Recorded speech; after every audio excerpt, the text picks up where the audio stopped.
बच्चों अगर ये क्वेश्चन एग्जामिनेशन में आ गया तो बहुत से बच्चे अपना सिर फोड़ लेंगे। तो देखिए क्वेश्चन क्या बोला गया है, 9 की पावर n इंटू 3 की पावर 2 इंटू 3 की पावर n माइनस 27 की पावर n डिवाइडेड बाय 3 की पावर 2m इंटू 2 की पावर 3 इज इक्वल टू 1/27। अगर ये दिया हुआ है तो आपको प्रूफ करना है कि m माइनस n की वैल्यू कितनी हो जाएगी, 1 हो जाएगी। तो देखिए कैसे करेंगे, यहाँ पर जो 9 लिखा हुआ उसे लिखेंगे हम 3 की पावर 2 और इसको हम एज इट इज उतार देंगे और 27 को लिखेंगे हम 3 की पावर 3 और उसकी पावर n दी हुई है और जो 2 की पावर 3 लिखा हुआ उसे हम लिख लेंगे 8। हम क्या करेंगे, पावर के ऊपर पावर है तो इन दोनों को क्या कर देंगे मल्टीप्लाई, 3 का स्क्वायर एज इट इज लिखेंगे, 3 की power n as it is लिखेंगे, 3 की पावर 3 जो ली हुई है ना उसकी और n है तो इन दोनों को मल्टीप्लाई करके ये हो जाएगा।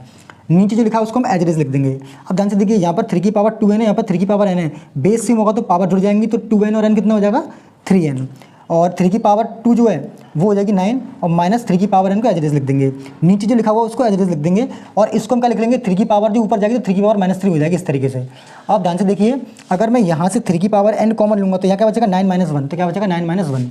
ये 3 की पावर -3 हो जाएगी। अब हम क्या करेंगे 9 में से 1 को माइनस करेंगे तो कितना बचेगा 8 और नीचे क्या 8, तो ये इस 8 से 8 क्या होगा कट जाएगा इस तरीके से। अब ध्यान से देखिए ये दोनों डिवाइड में है, अगर बेस सेम है तो पावर किस में हो जाती है माइनस में हो जाएंगी और इसकी पावर कितनी है -3 है और अगर आपका बेस सेम है तो पावर क्या होती है कंपेयर होकर बराबर हो जाती है और जब आप इसको सॉल्व करेंगे तो यहाँ से m - n की वैल्यू कितनी निकल के आएगी 1 निकल के आएगी।